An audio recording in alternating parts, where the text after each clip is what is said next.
ఎందుకంటే ఇప్పుడు బాగానే ఉంది.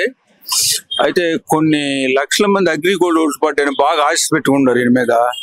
దాన్ని అట్టే నిర్లక్ష్యం చేస్తున్నాడు. దసరా వారి కొంతవరకన్నా దాని వ్యవహారం ఎత్తితే ఉండిద్ది. వాళ్ళు బాగా నిరాశ చెందారు. మ్యాక్సిమం మొత్తం 10% ఈయనకి పడే అప్పుడు వాళ్ళ కుటుంబం మొత్తం అవి చేయలేదు.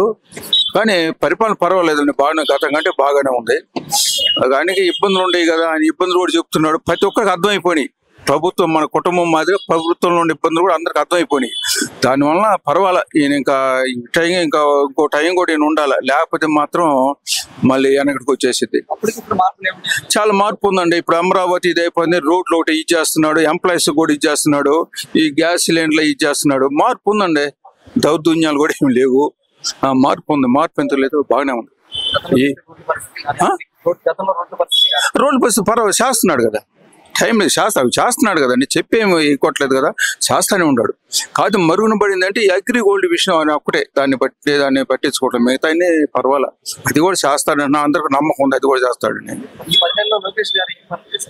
లోకేష్ పర్వాలేదు కదండి, బ్రహ్మాండుతున్నాడు. ప్రతి ఒక్కదానికి ఒక కుటుంబంలో మాదిరి అడ్జస్ట్ అవుతున్నాడు. ఈ రోజు ఇళ్ళ పట్టాలంటున్నాడు. ఈ మున్సిపాలిటీ లోకేష్ బాగానే చేస్తున్నాడు. నేను ఎట్లా చేసి నాకు తిరుగుండదు. ఆయనప్పుడు నేను ఇక్కడ లేనండి, ఇక్కడ ఎమ్మెల్యే గారు అప్పుడు నేను ఇక్కడ లేను. పర్వాలేదు, లోకేష్ పర్వాలేదు, ఆయన వర్గం బాగానే చేస్తున్నాడు. జగన్ అంటే ఇంత వర్క్ లేదండి, జగన్ దగ్గర వర్క్ లేదు. జనాల్లో కూడా కొంచెం భయం వేసింది ఆయన వస్తే ఏం చేస్తాడు అని. ఫస్ట్ అమరావతి పోలో ఇట్లా ప్రాజెక్ట్ కానీ రోడ్ల విషయాలు కానీ జగన్మోహన్ రెడ్డి టైంలో సక్రమంగా లేదు.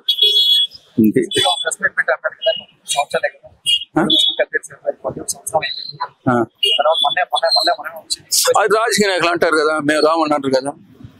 రాజకీయ నాయకులు ఎవరైనా అంటారు కదా. ఎవరు కష్టం అండి, కష్టం. మళ్ళీ ఏళ్ళకేమైనా వదిలు కుదరకుండా పవనం బీజేపీ ఎవరు డిబేట్ అయితే చెప్పలేం. కానీ ఎట్నే ఉంటే మాత్రం కష్టం అండి, జగన్ రాలేడు.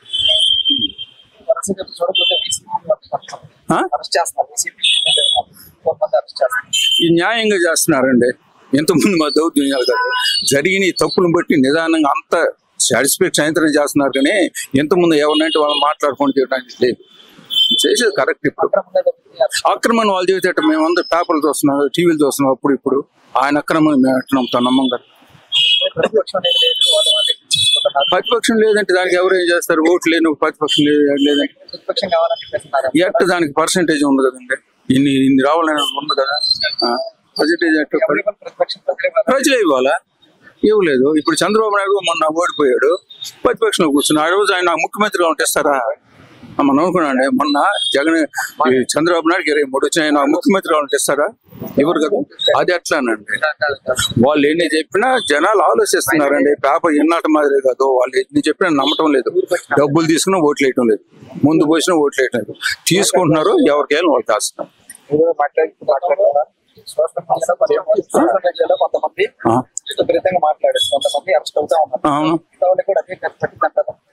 చూడబోతే అట్నే ఉంది, పట్టబోతే భయం ఉండాలి కదండి.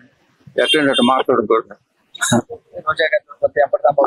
సరే లేని వాళ్ళ విషయం నాకు చెప్పలేదు, ఏం చేస్తాం, నాకు లేకపోతుంది. పవన్ పర్వాలేదండి, చేస్తున్నారు. పవన్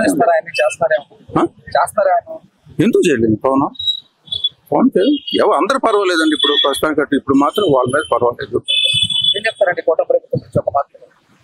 ఏం బాగా పర్వాలేదండి, బాగానే ఉందండి, బాగానే ఉంది.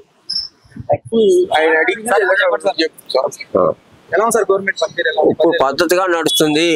కానీ ఇప్పుడు మనకు అనుకూలంగా ఉన్న వాళ్ళు బయటికి కనపడుతున్నారు. కానీ లోపల తేడా ఉంది. తేడాలను కాపాడుకోవాలి, ముందుగానే అడ్జస్ట్మెంట్ చేసుకోవాలి, లేకపోతే దెబ్బ కొడతారు.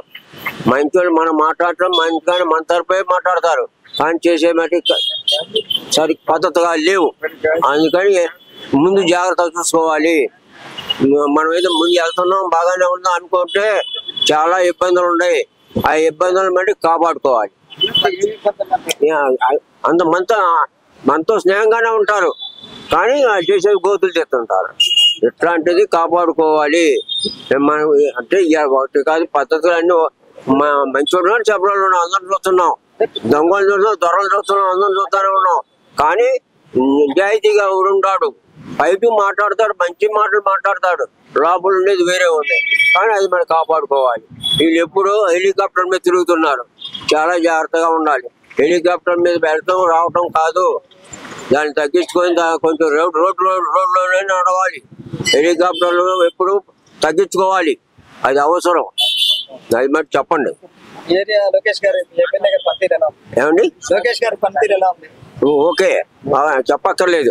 అందరూ మంచిగా చెబుతున్నారు, కానీ ఆ మంచిని కాపాడుకోవాలి. పతనమైన ఈసారి గవర్నమెంట్ అంటే పోయినసారేమో పంటలు బాగానే పడినాయి, ఏదో ఒక రకంగా రేట్లు మంచి రేట్లు ఉన్నాయి సార్, అంతవరకే తెచ్చున్నాం. ఏదే కానీ రైతుగా అమ్మాలంటే కొనే నాదులు లేడు. 23 వడ్లేంటి తీసుకుపోయి ఇంటేసుకొచ్చుకుని అమ్ముకోలేక ఏం చేస్తావు, ఎట్లా బతికేది? 3 కందులు అమ్మితే 3,000 అంటున్నారు, 2,500 అంటున్నారు, పగిలినట్టు కొంచెం పగిలితే, లేకపోతే 4,000 అంటున్నారు. ఎట్లా బతుకుతారు రైతు? రైతును కొంచెం ఆలోచిస్తే బాగుంటుంది గవర్నమెంట్. కంది, బుడ్డలు, మిరప అంటే అసలు పతనం అయిపోయినా ఏం లేదు, అంటే బతికేదేం లేదు. వాడు సావడమే ఉత్తమంగా. ఇది పరిస్థితి. మినుములు ఇవి వేస్తాం సార్ మేము. అక్కడ మా ఏరియాలో వేసేది అవి అందరం గురికైనా ఈసారి కింద.